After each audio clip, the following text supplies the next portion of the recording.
یہ دل کا نگر ہے کہ مدینے کی فضا ہے، یہ دل کا نگر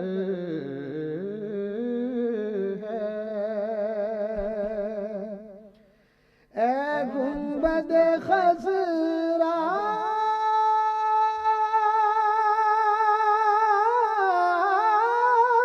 کے مکی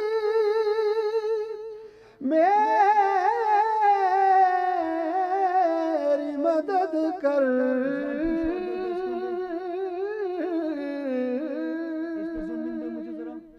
اے گنبد خضرا مکی میری مدد کر،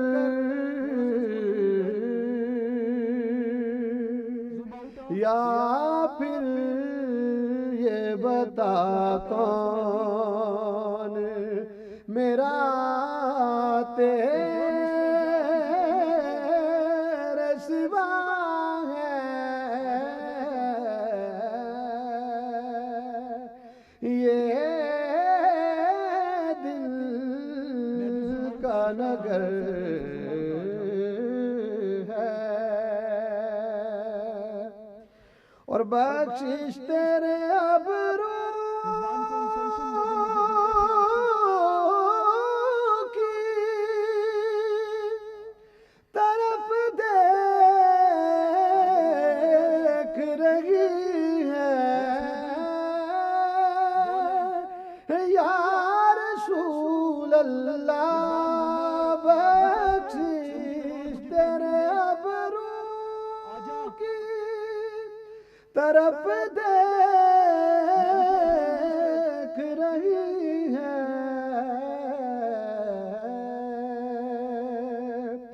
محسن تیرے دربار میں چپ چاپ کھڑا ہے، محسن تیرے دربار میں چپ چاپ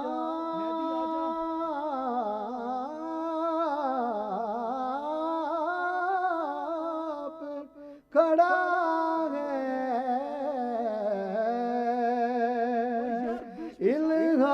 الہام کی رمجم بخشش تیرے ابرو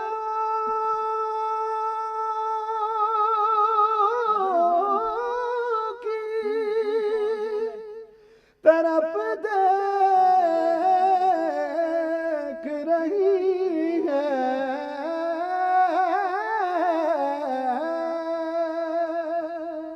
بخشش تیرے ابرو کی طرف دیکھ رہی ہے، محسن تیرے دربار میں چپ چاپ مرحبا رمضان، مرحبا جی ناظرین مرحبا، افطار ٹرانسمیشن میں ایک مرتبہ پھر سے آپ کو کہیں گے خوش آمدید۔ عابدی صاحب، ہم نے بریک پہ جانے سے پہلے ڈاکٹر صاحب سے دعا اور حرکت کے حوالے سے وہ اقبال نے بھی کہا تھا کہ غازی یہ تیرے پر اسرار بندے جنہیں تو نے بخشا ہے ذوق خدائی، تو یہ ذوق خدائی ہے نا، دعا جو ہے یہ انسان کو حرکت پہ اکساتی بھی ہے اور مثبت حرکت کی طرف لے کر بھی جاتی ہے۔ اصل میں علامہ اقبال کا ایک بہت ہی بنیادی نکتہ ہے کہ آج کی جو سائنس ہے نا، وہ شروع اس سے ہوئی ہے کہ دنیا کے جتنے بھی قوانین ہیں وہ کبھی نہ بدلنے والے قوانین ہیں، میکینزم یا میکینکیت۔ تو چنانچہ فزکس کے جس سے بھی وہ سارے وہ قوانین جس کو جو کبھی نہ بدلیں ان کو وہ سمجھتے ہیں کہ یہ سائنس ہے. صحیح. تو علامہ اقبال اس کی بجائے کہتے ہیں کہ یہ ارسطو کی فکر سے جاری ہے، اور اگرچہ سائنس میں بھی بہت ساری تبدیلیاں آئیں، بہت سارے جی جی جو تھیوریز تھیں وہ ختم جی ہو جی گئیں. جی بالکل. تو کہتے ہیں ایک دنیا اور ہے، وہ ہے حرکت کی. بالکل بالکل. اور جو انسان کی زندگی ہے، جو انسانی جو ہیومینٹیز ہیں، شاعری ہے، دوسرے جتنے بھی دوسرے سائنسز ہیں، وہ ساری حرکت پہ بات کرتی ہیں. اگر زندہ نہیں ہے تو وہ سائنس نہیں ہے. وہ ایک مصرع بھی ہے نا اقبال کا، زندگی ذوق سفر کے سوا کچھ بھی نہیں. تو یہ سارے کا سارا انہوں نے پھر اس کتاب میں جو ریکنسٹرکشن والی ہے اس میں وہ مذہب کو حرکت سے تعبیر کرتے ہیں. اس میں اجتہاد بھی حرکت ہے، نماز بھی، دعا بھی، یہ ساری اس حرکت کا. تو وہ جو حرکت کا فلسفہ ہے وہ ایک طرح سے انسان کے اندر حرکت جو موجود ہے، اللہ تعالیٰ نے ودیت کی ہے، وہ انسان کو یہ طاقت، یہ احساس دلاتی ہے کہ اس کو کرنا میں نے ہے، جو درستی لانی ہے وہ میں نے کرنا ہے. تو دعا میں جو دعا کرتا ہے وہ اس احساس کے ساتھ کرتا ہے کہ یہ میرے ذریعے ہوگا. بالکل صحیح. تو وہ اللہ تعالیٰ سے دعا یہ کرتا ہے کہ مجھ کو یہ توفیق دے کہ میں یہ کر سکوں. اور اس عظیم قوت سے وہ متصل ہوتا ہے اور وہ عظیم قوت حاصل کرتا ہے. اور وہ خلافت ہے. جی بے شک. خلیفہ جو وہی انسان، نیاب اللہ کی جو ہے وہ نیابت. بالکل تو صحیح. یہ جو ساری چیزیں علامہ اقبال اس میں لاتے ہیں، تو وہ بار بار یہ کہتے ہیں کہ مذہب کو سمجھنے کی ضرورت ہے. اور اس میں وہ کہتے ہیں کہ جو اسلامی روایت میں اجتہاد جو ہے وہ ایک طرف سے یہ مانتا ہے کہ ہر زمانے میں ضرورت پڑتی رہے گی نئی فکر کی، نئے مسائل کے حل کی، اور وہ تبھی ہے کہ جب ہم اس کے حرکت کے قائل ہوں. قانون جامد نہیں ہوتا، قانون ہر زمانے کے مسائل کو حل بھی کر سکے. اور اس کے لیے وہ کہتے ہیں کہ جب تک آپ اس حرکت کو نہیں مانتے اور انسان کو اس حرکت میں خلیفہ اللہ کا نہیں مانتے، اس وقت تک یہ آپ حاصل نہیں کر سکیں گے. سبحان اللہ. وہ جناب مولانا عارف حسین وحیدی صاحب آپ نے اور ڈاکٹر صاحب نے بھی یہ کہا کہ وہ دعا جو اپنی پوری قوت اور پوری توجہ کے ساتھ اللہ سے کی جائے، وہی پھر انسان کی ساری قوتوں کو مجتمع کرتی ہے اور دعا کی قبولیت کا بھی باعث بنتی ہے. اقبال کا ایک شعر میرے سامنے ہے کہ ہے یہی میری نماز، ہے یہی میرا وضو، میری نواؤں میں ہے میرے جگر کا لہو. تو جب تک وہ جگر کا لہو شامل نہ ہو دعا میں، اس وقت تک دعا کے نہ تو آداب پورے ہوتے ہیں اور نہ پھر قبولیت پوری. ابھی میں حدیث پڑھ رہا تھا وقفے کے دوران، تو اس میں ہے کہ اللہ تعالیٰ اس آدمی کی دعا قبول نہیں کرتا جو بے پرواہ ہے، جو غافل ہے. جی جی. جو میں سمجھتا ہوں کہ جتنا بھی انسان گناہ گار ہے، جو متوجہ ہے نا دعا کرتے وقت کہ میں کس ہستی کے دروازے پہ ہوں، تو دعا منظور ہوتی ہے. اور پھر دیکھیں میرے جتنے عزیز رشتہ دار، میرے دوست احباب، ہم محفل لوگ ہوں گے، ناراض ہوں گے، ہو سکتا ہے میں جناب ان کو راضی کرنے جاؤں، جرگہ بھی لے جاؤں گا، ہو سکتا ہے وہ راضی نہ ہوں. لیکن اللہ کی ذات کی ایک صفت ہے سری رضا. دعائے کمیل کے آخر میں آتے ہیں یہ دو جملے، یا سری رضا اغفر لمن لا یملک الا الدعاء. اے سری رضا، اس کو معاف کر دے جس کے پاس سوائے دعا کے اور کچھ بھی نہیں. کمیل کا ایک بہت خوبصورت جملہ ہے. ایک اور جملہ ہے، الہی ملی غیرک اسألہ کشف ذری والنظر فی امری. میرے اللہ، میرا تیرے علاوہ کچھ ہے کون ہے؟ وہ ہے نا یا عبادی الذین اسرفوا علی نفس لا تقنطوا من رحمت اللہ. اللہ کی رحمت سے نا امید نہ ہو. اور اللہ کو جب انسان یہ کہے بیٹھ کر آگے، اے اللہ اب میرا تیرے علاوہ اور کوئی نہیں ہے، تو ہے جو میری آواز سن سکتا ہے، میری دعا منظور کر سکتا ہے، میری حاجتیں روا کر سکتا ہے، تو یقیناً جب اللہ یہ دیکھے گا. اور پھر حدیث قدسی میں اللہ کی ذات ایک جگہ ارشاد فرماتی ہے کہ جو بندہ میرے اوپر توکل کرتا ہے نا، جو میرے اوپر اعتماد کرتا ہے، میں اس کے اعتماد پہ پورا اترتا ہوں اور اس کی حاجات پوری کرتا ہوں، اس کی دعا منظور کرتا ہوں. اور پھر دعائے کمیل کے یہ جملے ہیں، میں آخری میرے خیال میں ہے، اس میں دل چاہ رہا ہے کہ میں وہ مناجات کے کیا خوبصورت جملے ہیں، ایک مرحلے پہ پہنچتے ہیں اور کہتے ہیں یا نور و یا قدوس، اللہ کی درگاہ میں اللہم اغفر لی الذنوب التی تغیر النعم. اے میرے اللہ، میرے وہ گناہ معاف فرما جو نعمتوں کو تبدیل کرتے ہیں. اللہم اغفر لی الذنوب التی تنزل النقم. میرے اللہ، میرے وہ گناہ معاف کر جو عذاب کے نزول کا سبب بنتے ہیں۔ اللہم اغفر لی الذنوب التی تحبس الدعاء، میرے اللہ میرے وہ گناہ معاف فرما جو میری دعا کے قبول نہ ہونے کا سبب بنتے ہیں، دعا کے ریجیکٹ ہونے کا سبب بنتے ہیں۔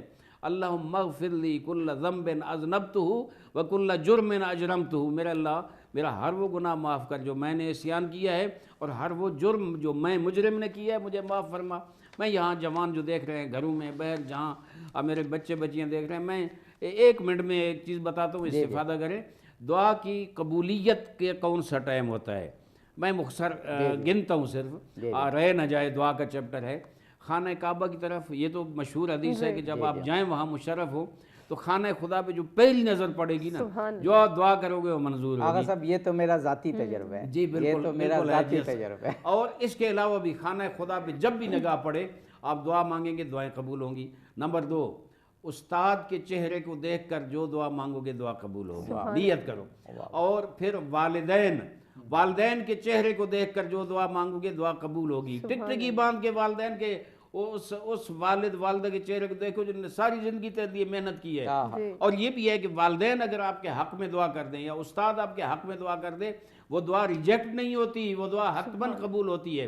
اور ایک اور آخری چیز بتاتا ہوں، وہ قرآن مجید، وہ مصحف مشرف، قرآن مجید کے الفاظ کی طرف نگاہ کر کے جو دعا مانگو گے دعا قبول ہوگی۔ اور آخری کہ جب اللہ کی باران رحمت نازل ہو رہی ہو اس ٹائم پہ مصلی عبادت بچھا کے بیٹھ جائیں، دعا مانگو گے، اللہ تعالیٰ اس اپنی رحمت کے صدقے دعا منظور کرے۔ سبحان اللہ، سبحان اللہ، سبحان اللہ۔ ڈاکٹر صاحب شاید 1-2 منٹ ہمارے پاس ہے، اس سے قبل کہ ہم اختتامی کلام کی طرف جائیں، آج کے پورے پروگرام کا میسیج اگر آپ دینا چاہیں، 3-4 منٹ گفتگو کے، تو ڈاکٹر صاحب سے استفادہ کریں گے۔ جی، گفتگو کے 1-2 منٹ، پوری گفتگو کا خلاصہ یہ جو پوری نیشن کو، آپ اسلامی نجاتی کونسل کے چیئرمین رہے، ایک بڑا مقام آپ کا رہا اور ہے ابھی ماشاءاللہ، آپ میسیج دینا چاہیں دعا کے حوالے سے۔ میں تو آپ سے معذرت چاہتے ہوئے، کیونکہ آپ نے وہ بات بہت اچھے انداز سے کہی، میں ذرا عامی انداز سے،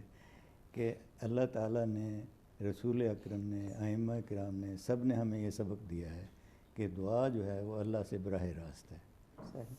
ہم نے اس کے بیچ میں اتنے وسیلے ڈال دیے ہیں کہ فلاں کی جگہ جاؤ دعا کرو، فلاں سے کہو، فلاں کے اس کے نام سے، تو ہم اگر بطور مسلمان پورے عقیدے اور پورے اطمینان اور ایمان کے ساتھ اللہ سے براہ راست مانگنے کی دعا کریں، مانگنے والی دعا کریں، تو اس کی طرف آئیں تو ہماری دعائیں بھی قبول ہوں گی، اور ہم اس اللہ تعالیٰ نے جو یہ بات کہی تھی کہ میرا اور بندے کا براہ راست تعلق ہے، اس سے بھی ہم وہ پورا کریں گے۔ مجھے صحیفہ کاملہ کا انداز یاد آ رہا ہے، امام زین العابدین جو ڈاکٹر صاحب نے بھی ذکر کیا کہ دعا کرتے ہیں اللہ سے، اور ہر دعا کے بعد محمد وآل محمد علیہ السلام پر درود بھیجتے ہیں۔ تو یہ دعا، کیونکہ درود بھی دعا ہے نا، اور کہتے ہیں کہ اللہ یہ نہیں کرے گا، امید ہے ہمیں کہ ایک دعا قبول کرے اور ایک نہ کرے، تو جہاں صلوات کی دعا قبول ہوگی وہاں ہماری دوسری دعا بھی قبول ہو جائے گی انشاءاللہ۔ ناظرین، دعا کے ساتھ ہی آپ سے اجازت چاہیں کہ اللہ پاک ہمیں بخش دیں، ہم پر رحم فرمائے، یہی اسی عشرے کی دعا ہے کہ اللہ تعالیٰ بھی بہترین رحم فرمانے والا ہے۔ جاتے جاتے اپنے مہمانوں کا جہاں شکریہ ادا کریں گے، وہیں قاری محمد اشتیاق صاحب سے گزارش کریں گے کہ آپ دعائیہ کلام پیش کریں۔ کیوں کرنا ہو میں یار سخا فاطمہ زہرا، کیوں کرنا ہو میں یار سخا فاطمہ زہرا، ہے دختر محبوب خدا فاطمہ زہرا، ہے دختر محبوب خدا فاطمہ زہرا، مادر ہے وہ زینب کی، حسین اور حسن کی،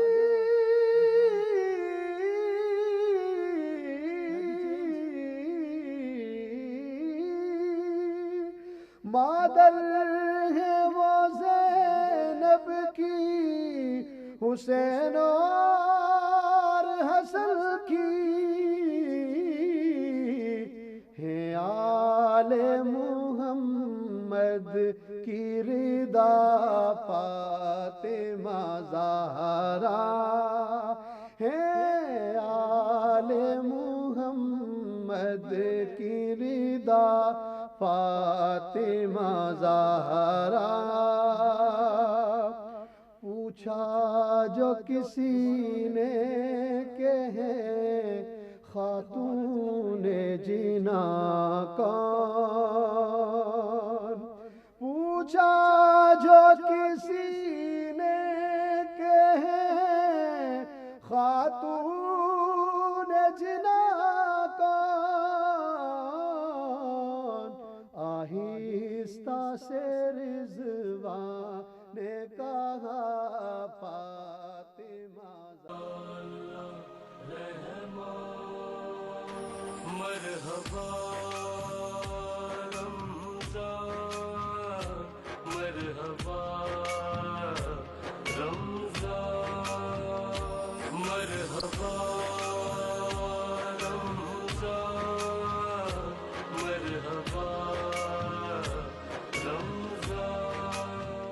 جی ناظرین، مرحبا افطار ٹرانسمیشن میں ایک مرتبہ پھر سے آپ کو کہیں گے خوش آمدید۔ بریک پہ جانے سے پہلے ڈاکٹر صاحب سے گفتگو جی میں نے ڈاکٹر صاحب سے عرض کیا تھا کہ یہ دعا اس میں احادیث میں ہے کہ اگر لقمہ حرام ہے تو دعا قبول نہیں ہوگی۔ ڈاکٹر صاحب نے اس کی ایک وضاحت فرمائی۔ ڈاکٹر صاحب مجھے ایسے لگتا ہے کہ میں نے تو معاشرے کی ایکسپلائٹیشن کی بات کی، جو مجھے لگا کہ اگر آپ نے معاشرے کو ایکسپلائٹ کیا ہے تو پھر، لیکن آپ نے اس کی میرا خیال ہے زیادہ گہری آپ نے بات کی کہ جب دعا کر رہا ہے تو اگر اس نے کہیں ایکسپلائٹیشن کیا ہے، کسی سے زیادتی کی ہے، تو اس کا جو باطن ہے وہ اس طرح سے پاک نہیں ہے۔ تو اب وہ باطن پاک کرے گا، اب وہ دعا سے کرے، وہ اعمال کرے کہ جس سے جو اس نے ایکسپلائٹیشن کی وہ دور ہو، پاک باطن کی دعا قبول ہوگی۔ تو میں آپ کی بات کو اس طرح سے سمجھا۔ نہیں، وہ بالکل آپ نے صحیح کہا، لیکن یہ ہے نا کہ انسان کے اندر دونوں چیزیں اللہ نے رکھی ہیں۔ اس کو فجور و تقوی کا بھی پتہ ہے، اور اس کو احساس بھی ہوتا ہے جب وہ اللہ کی بارگاہ میں پہنچتا ہے تو اس کا احساس بھی ہوتا ہے۔ ہو ہی نہیں سکتا کہ جب دعا کر رہا ہے اسے یاد نہ آئے صحیح بات کہ میں کس کے سامنے کھڑا ہوں، جو سب جانتا ہے۔ بالکل صحیح۔ تو جو اصل میں جو خرابی ہے وہ یہ ہے، اور ہمارے ہاں جو ائمہ کا بھی مسلک یہی تھا اور صوفیہ کا بھی مسلک یہی تھا کہ وہ انسان کو تقوی کے معنی بتاتے تھے۔ جی اچھا، جیسے رمضان کے لیے ہے نا کہ رمضان کا مقصد تقوی پیدا کرنا ہے۔ اب تقوی کا جو مطلب ہے، جیسے پہلے بھی ہوا، تقوی یہ نہیں اللہ سے ڈرنا، بلکہ یہ ہے کہ برائیوں سے بچ کے چلنا۔ بالکل صحیح۔ اچھا، ایک اور عربی زبان کی صفت ہے، اگر علامہ صاحب بیٹھے ہیں تو یہ تقوی جو ہے یہ واو قاف یہ سے ہے، جی لیکن دوسری طرف اس میں قاف واو یہ کا بھی معنی ہے، قوت کا۔ بالکل۔ وہ قوت جو ہے تقوی سے اس وقت آتی ہے جب آپ صرف اللہ کو مانتے ہیں کہ وہ سب طاقت اس کے پاس ہے، بالکل صحیح، اور باقی کسی کے پاس نہیں ہے، تو سب انسان میرے جیسے ہیں۔ بالکل صحیح۔ وہ جو برابری والا ہے وہ تقوی ہے۔ تو جب یہ احساس اس میں آ جاتا ہے انسان میں، تو پھر وہ خود کو ذمہ دار سمجھتا ہے کہ میں نے یہ ساری چیزیں غلط کی ہیں۔ واہ، بے شک، بالکل۔ انسان کی تخلیق کی کہانی جو اللہ تعالیٰ نے بتائی ہے وہ دوسری کہانیوں سے مختلف ہے، کیونکہ اللہ تعالیٰ کو اس پہ فخر بھی ہے، اس کا ذکر بھی کرتا ہے شیطان کے ساتھ بات کرتے ہوئے جو مکالمہ ہے کہ انسان میں اللہ تعالیٰ نے یہ خوبی رکھی ہے کہ اس کو اپنی برائی کا احساس بھی ہو جاتا ہے اور وہ توبہ بھی کرتا ہے، اپنی غلطی کو مانتا ہے۔ اچھا، اب یہ تو مذہبی طور پر ہم کہتے ہیں، لیکن جو اصل چیز ہے نفسیاتی طور پر کہ آپ اگر غلطیوں سے سیکھ سکتے ہیں تو آپ کی طاقت بڑھتی ہے، آپ کے عقل بڑھتی ہے، وزڈم بڑھتی ہے، آپ کامیابی زیادہ بڑھتی ہے۔ تو یہ اب تمام ماہرین نفسیات اس بات کو مانتے ہیں کہ غلطی کرنے سے صرف پچھتاوا کافی نہیں، توبہ کا مطلب ہے واپس وہیں چلے جائیں جہاں سے آپ گرے تھے۔ تو توبہ جو ہے وہ یہ ہے کہ آپ واپس جائیں اپنے راستہ کر کے، اور جہاں سے آپ پھسلے تھے وہاں سے پھر سبحان اللہ، سبحان اللہ، کیا بات ہے، بہت ہی امید افزا گفتگو ڈاکٹر صاحب کی، اور ایک کائنات کی سب سے بڑی قوت جو خود کائنات کے خالق ہے اس سے جڑ جانے کا احساس سبحان اللہ سبحان اللہ۔ تو پھر ہم قاری میر اشتیاق صاحب کی جانب اگر بڑھیں۔ جی جی ضرور۔ اشتیاق صاحب آپ سے گزارش کہ آپ ہدیہ نعت پیش کریں۔ دل ٹھکانا میرے حضور کا ہے، دل ٹھکانا، دل ٹھکانا میرے حضور کا ہے، جلوہ خانہ، جلوہ خانہ میرے حضور کا ہے، دل ٹھکانا۔ کلام کہ جن پہ اتری ہے تطہیر، جن پہ اتری ہے تطہیر، وہ گرانا، وہ گرانا میرے حضور کا ہے، دل ٹھکانا۔ اور ذکر شامل نماز میں ناصر پنج گانا، پنج گانا میرے حضور کا ہے، دل ٹھکانا۔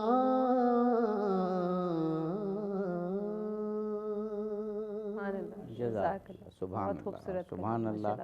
ڈاکٹر صاحب کی دعا کے حوالے سے بہترین گفتگو، پھر خوبصورت نعت دربار رسول میں حاضر ہوئے عرب جناب مولانا عارف حسین واحدی صاحب۔ دعا کی شرائط میں یا دعا کے ساتھ جو چیزیں ہونی چاہیے، رسول اللہ صلی اللہ علیہ وآلہ وسلم کی ایک حدیث میرے سامنے ہے کہ جو شخص عمل کے بغیر صرف دعا پر اکتفا کرتا ہے وہ ایسا ہے جو بغیر کمان کے تیر چلائے، اور بغیر کمان کے تو تیر چلتا ہی نہیں ہے۔ فرمائیے۔ حدیث مبارک ہے کہ ان الدعاء مخ العبادہ، دعا عبادت کا مغز ہے۔ اگر ایک انسان عبادت کرتا ہی نہیں ہے، صرف جب مشکل میں پھنستا ہے اس وقت، گرچہ وہاں بھی میں سمجھتا ہوں کہ اللہ قادر مطلق ہے، اپنے گناہگار بندوں سے محبت کرتا ہے، لیکن اصل آداب دعا میں یہ ہے کہ انسان وہ عبادت بجا لائے، اور روایت میں بھی ہے، حضور اکرم صلی اللہ علیہ وسلم فرماتے ہیں کہ جب دعا کرنا چاہو تو اس کے شرائط میں سے ایک یہ ہے کہ معرفت خداوندی رکھتے ہو، اللہ کے آگے جھکو، اپنے گناہ کی معافی مانگو، اور پھر بسم اللہ الرحمن الرحیم پڑھ کے دعا مانگو، اور اس کے بعد فرمایا کہ مجھے اول میں بھی رکھو، درمیان میں بھی رکھو، اور آخر میں بھی رکھو، یعنی مجھے وسیلہ بناؤ۔ اور بہت پیاری حدیث ہے۔ تو ظاہر ہے جس وقت میں عبادت کروں گا اور پھر میں دعا مانگوں گا تو اس دعا کے اثرات ہی کچھ اور ہوں گے اور اس کے ثمرات ہی کچھ اور ہوں گے۔ میں دیکھ رہا تھا کہ کچھ دعائیں جو ہوتی ہیں اس میں بعض چیزیں ایسی ہوتی ہیں کہ وہاں دعا منظور نہیں ہوتی، کچھ عوامل جو استجابت دعا میں رکاوٹ بنتے ہیں، ان میں ایک گناہ ہے۔ جو آدمی اللہ کے سامنے دعا تو کرتا ہے لیکن دعا سے پہلے اور دعا کے بعد مسلسل وہ گناہ کیے جا رہا ہے۔ ایک یہ ہے نا کہ گناہ گار ہے، چلو اب آیا ہے گناہ دعا مانگنے تو گناہ کی توبہ کرتا ہے، معافی مانگتا ہے، اور اللہ کہتا ہے کہ اللہ میں تیرا عبد ہوں، میں تیری عبودیت کے دائرے میں آگے ہوں، میں اب گناہوں سے معافی مانگتا ہوں، میں میری دعا منظور فرما۔ لیکن ایک آدمی ہے جو گناہ پہ گناہ بھی کیے جا رہا ہے اور ساتھ دعا بھی مانگتا ہے، یعنی اس کا یقین کامل نہیں ہے، اس کی معرفت بھی نہیں ہے، وہ جو حدیث ہے نا امام جعفر صادق علیہ الصلوۃ والسلام ارشاد فرماتے ہیں اذا اذنب الرجل خرج فی قلبہ نقطۃ سوداء فان تاب انمحت وان لم یتب انتشر، آگے ایک آدمی جب گناہ کرتا ہے نا اس کے نورانی دل پر ایک نقطہ گناہ کا اثر باقی رہ جاتا ہے، ایک گناہ کا اثر ایک کالا نقطہ ہے، اور اگر وہ توبہ کر لے تو وہ نقطہ صاف ہو جاتا ہے اور دل پھر نورانی ہو جاتا ہے۔ وَإِن لَمْ يَتُبْ، اگر توبہ نہ کرے گناہ پہ گناہ کرتا جائے تو انتشر، وہ ایک سیاہ نقطہ پھیلتا جاتا ہے اس کے گناہوں کی وجہ سے، اور ایک دن وہ آتا ہے کہ اس کا دل سیاہ ہو جاتا ہے پورا، پھر اسے نہ عبادت کی توفیق ہوتی ہے، نہ اللہ کے سامنے جھکنے کی اور نہ دعا کرنے کی توفیق ہوتی ہے۔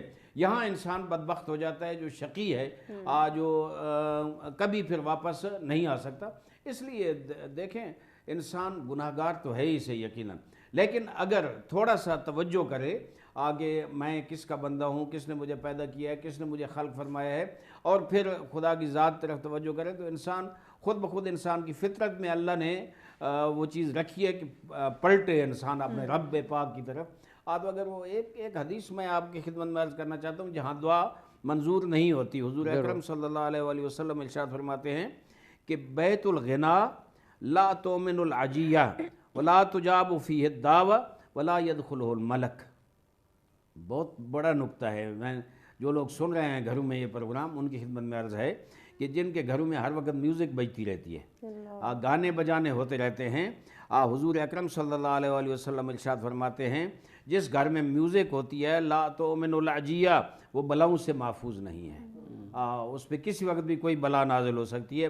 ولا تجاب فیہ دعا، اور وہ گھر ایسا ہے جہاں دعا قبول نہیں ہوتی، یعنی جہاں پر ایسی ایکٹیویٹیز ہوں جو اللہ سے دور کریں، اللہ سے دور کریں۔ جب دعا تو ہے اللہ کا قرب، میں نے گناہ کا ذکر کیا نا کہ گناہ جو ہے وہ دعا منظور نہیں ہوتی، اس گناہ کے مصادیق سے ایک مصداق یہ ہے کہ جس گھر میں میوزک ہوتی ہے، شیطانی فعل ہوتا ہے اس میں، دعا قبول نہیں ہوتی۔ ولا يدخلہ الملک، اور وہ گھر ایسا ہے جہاں ملائکہ داخل نہیں ہوتے، ورنہ ٹھیک ہے ملائکہ نازل تو انبیاء پر ہوتے ہیں، لیکن ملائکہ کی ڈیوٹی ہے کہ ہر مومن کے گھر وہ آتے ہیں، چکر لگاتے ہیں، افطاری کے ٹائم پہ، سحری کے ٹائم پہ، رحمت کے فرشتے ماہ رمضان میں تو ہر وقت نازل ہو رہے ہیں، لیکن وہ گھر جس میں میوزک ہوگی، جس گھر میں گناہ ہوگا۔ میوزک کے ذیل میں چاہ رہا ہوں یہ وضاحت ضرور ہو جائے کہ ہر وہ ایکٹیویٹی جو انسان کو اللہ سے دور کرتی ہے، یعنی ایسا میوزک جو اس ذیل میں آتا ہے کہ جو انسان کو لہو و لعب اور کھیل تماشے اور اس کی طرف چیپٹر ہے نا الگ، اس میں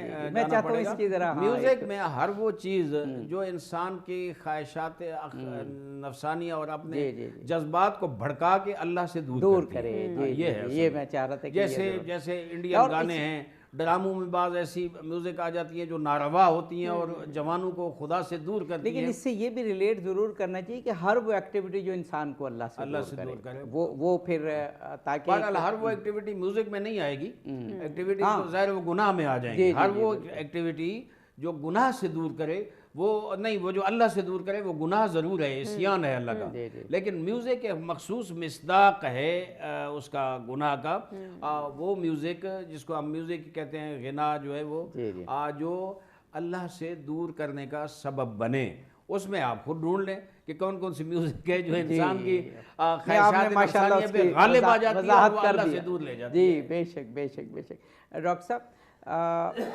دعا آپ نے اقبال کے حوالے سے بھی کہا اور نفسیاتی حوالے سے بھی بات ہے کہ دعا انسان کو حرکت دلاتی ہے، دعا انسان کو جامد نہیں کرتی۔ ابھی جو میں نے 2-3 احادیث پڑھی کہ دعا کے ساتھ پاکیزہ رزق ہو، یا دعا عمل کے بغیر ایسے ہے جیسے تیر ہم چلانے کی کوشش کرتے ہیں کمان کے بغیر، تو یہ صاف بتا رہی ہیں کہ دعا سے پہلے اور پھر خاص طور پر دعا کے بعد دعا وہی قبول ہے کہ انسان اپنے آپ میں حرکت محسوس کرے، اگر حرکت محسوس نہ کرے تو اس کا مطلب ہے شاید دعا دل سے ہوئی نہیں۔ جی بالکل، اصل میں رسول اللہ کے کئی لوگوں کو نصیحتیں بھی ہیں کہ کسی وقت غصہ آ رہا ہے یا ڈپریشن ہے، کچھ ہے، تو رسول اللہ نے فرمایا کہ جس حالت میں بھی ہو اس سے اٹھ جاؤ،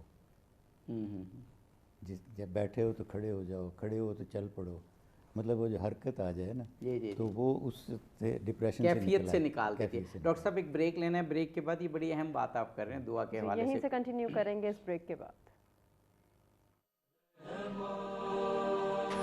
مرحبا